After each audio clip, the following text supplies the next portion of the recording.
पांडवों का अज्ञातवास समाप्त होने में कुछ समय शेष रह गया था। पांचों पांडव एवं द्रौपदी जंगल में छुपने का स्थान ढूंढ रहे थे। उधर शनिदेव की आकाश मंडल से पांडवों पर नजर पड़ी। शनिदेव के मन में विचार आया कि इन पांचों में से बुद्धिमान कौन है, परीक्षा ली जाए। शनिदेव ने एक माया का महल बनाया। कई योजन दूरी में उस महल के 4 कोने थे, पूर्व, पश्चिम, उत्तर, दक्षिण। अचानक भीम की नजर महल पर पड़ी और वे आकर्षित हो गए। भीम ने युधिष्ठिर से बोला, भैया मुझे महल देखना है। युधिष्ठिर ने कहा, जाओ। भीम महल के द्वार पर पहुँचे। वहाँ शनिदेव दरबान के रूप में खड़े थे। भीम बोला, मुझे महल देखना है। शनिदेव ने कहा, महल की कुछ शर्तें हैं। पहली शर्त, महल में 4 कोने हैं, आप एक ही कोना देख सकते हो। दूसरी शर्त, महल में जो दिखेगा उसकी सार सहित व्याख्या करोगे। तीसरी शर्त, अगर व्याख्या नहीं कर सके तो कैद कर लिए जाओगे। भीम ने कहा, मैं स्वीकार करता हूँ, ऐसा ही होगा।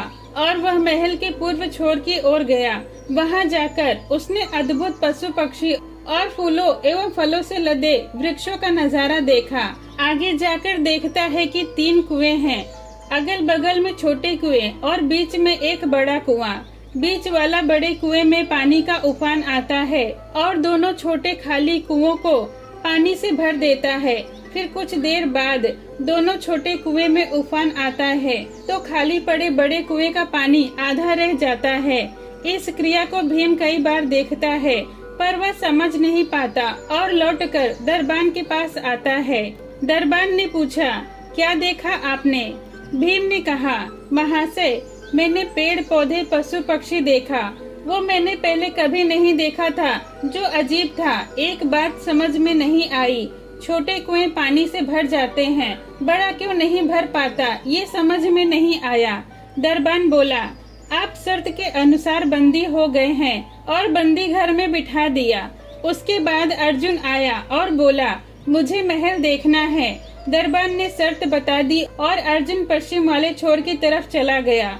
आगे जाकर अर्जुन क्या देखता है कि एक खेत में 2 फसल उग रही है। एक तरफ बाजरे की फसल, दूसरी तरफ मक्का की फसल। बाजरे के पौधे से मक्का निकल रहा है तथा मक्के के पौधे में से बाजरी निकल रही है। अजीब लगा, कुछ समझ नहीं आया, वो वापस आ गया। दरबान ने पूछा, क्या देखा आपने? अर्जुन बोला, महाशय, सब कुछ देखा, पर बाजरा और मक्का की बात समझ में नहीं आई। दरबान ने कहा, शर्त के अनुसार आप बंदी हैं। इसके बाद नकुल आया, बोला, मुझे महल देखना है। फिर वह उत्तर दिशा की ओर गया। वहाँ उसने देखा कि बहुत सारी सफेद गायें हैं और जब उन्हें भूख लगती है तो अपनी छोटी बछिया का दूध पीती हैं। उसे कुछ समझ नहीं आया, वह भी द्वार पर आया। दरबान ने पूछा, क्या देखा आपने? नकुल ने कहा, महाशय, गाय बछिया का दूध पीती है, ये समझ नहीं आया। तब दरबान ने उसे भी बंदी बना लिया। इसके बाद सहदेव आया और बोला, मुझे महल देखना है, और वह दक्षिण दिशा की ओर गया अंतिम कोना देखने के लिए। वहाँ वो देखता है कि एक सोने की बड़ी शिला एक चांदी के छोटे सिक्के पर टिकी हुई है। वो डगमग डोल रही है, फिर भी वह गिर नहीं रही है। उसे छूने पर भी वो वैसी ही रहती है। ये समझ नहीं आया। वो भी द्वार पर आया। तब दरबान ने पूछा, क्या देखा आपने? तब सहदेव ने कहा, सोने की शिला की बात समझ में नहीं आई। तब दरबान ने उसे भी बंदी बना लिया। चारों भाई बहुत देर से नहीं आए। तब युधिष्ठिर को चिंता हुई। वह भी द्रौपदी के साथ महल में आए।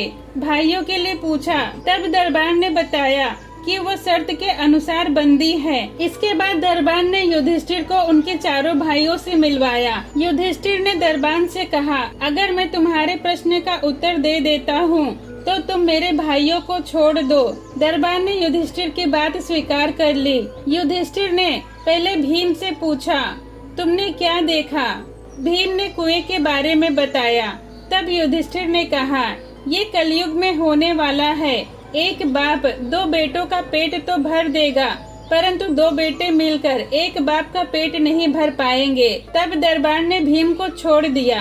अर्जुन से पूछा, तुमने क्या देखा?